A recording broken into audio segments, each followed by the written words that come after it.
કેમ છો? મજામાં? આજે આપણે બનાવવાના છે મેથી પનીરના પકોડા. મેથી પનીરના પકોડા બનાવવા માટે મેં મેથી લઈ લીધી છે, ડાર્ક ખાવાથી અલગ કરી લીધેલી છે. પછી મેં એક નાની વાટકી લોટ લીધો છે ચણાનો, એક વાટકી એટલો ચણાનો લોટ જોડે આપણે 1 ચમચી એટલો કોર્નફ્લોર લોટ નાખવાનો છે. થોડો અજમો નાખવાનો છે હાથથી મચડીને. થોડા તલ લીધા છે શેકેલા. એક ચપટી હળદર નાખું છું, અડધી ચમચી લાલ મરચું, અડધી ચમચી ધાણા જીરું, અડધી ચમચી મીઠું, થોડા લીલા ધાણા, 2 ચમચી એટલા લવિંગિયા તીખા મરચાં ઝીણા સમારેલા.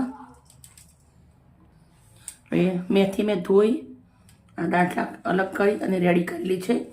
એને આપણે આવી રીતે લોટના ભેગી સમારી દેવાની છે.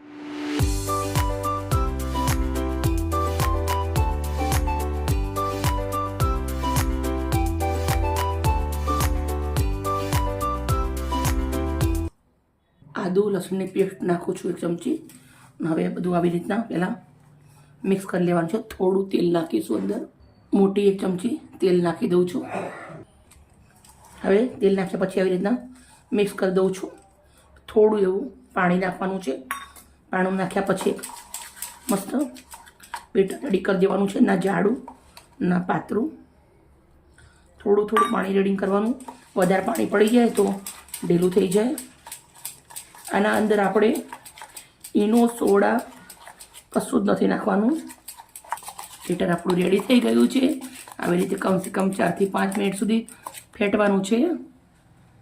મેં બેટરને 5 મિનિટ સુધી ફેટી રેડી કરી દીધું છે. તમે જોઈ શકો છો એની ક્રન્સી આપણે આવી રાખવી છે. હવે આપણે પનીરના પીસ કરી લેશું. તો આપણે આવી રીતના જ પીસ કરું છું, ના જાડા ના પાતળા.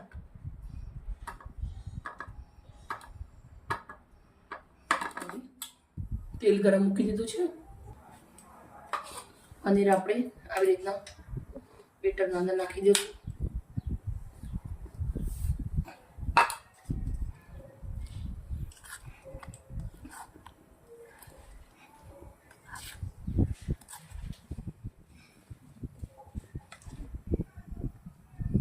હવે આપણે એક એક આવી રીતે લઈ લઈ અને આમ મૂકી દઈશું.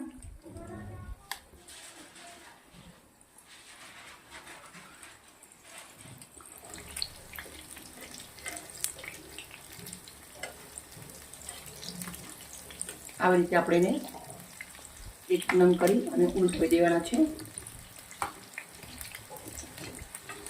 એક તો આ તમે ટિફિનમાં બાળકોને બનાવીને આપી શકો છો. ત્યાં તમને થોડી એવી ભૂખ લાગી તો તમે ગરમા ગરમ ફટાફટ બનાવી અને ખાઈ શકો છો.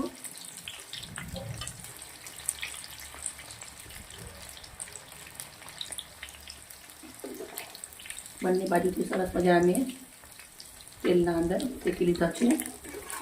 હવે આપણે એક ચાણો લીધો છે, ચાણાના અંદર નાખું છું. નીચે મેં એક થાળી મૂકી દીધી છે. એક્સ્ટ્રા તેલ હશે એ થાળીના અંદર નીકળી જશે.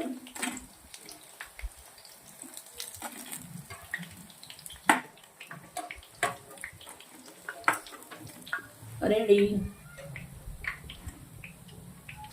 આ જે બચેલો માલ છે એના બનાવીએ છીએ. એ સ્પેશિયલ મમ્મીઓ માટે છે. મમ્મી લોકો કેવા આપણે કંઈ પણ જાતનું વેસ્ટ ના જવા દઈએ.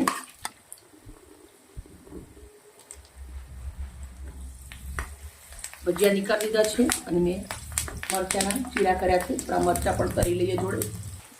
મરચાં પણ આપણે સરસ તરાઈ અને રેડી થઈ ગયા છે.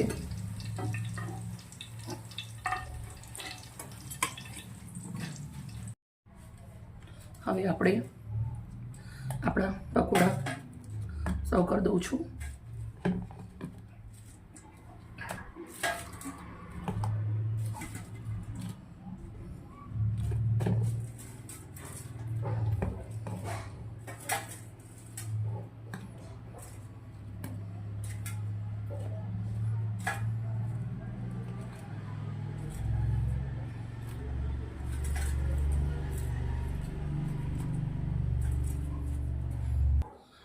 મિત્રો તમે જોઈ શકો છો એકદમ મસ્ત મજાના રેડી થયા છે, સુપર અને ટેસ્ટી, મસ્ત સ્પાઈસી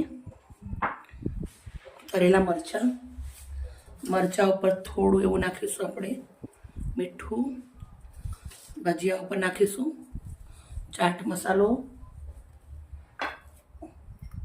થોડી લેશું આપણે ગ્રીન ચટણી, થોડું આપણે ટમેટા કેચઅપ.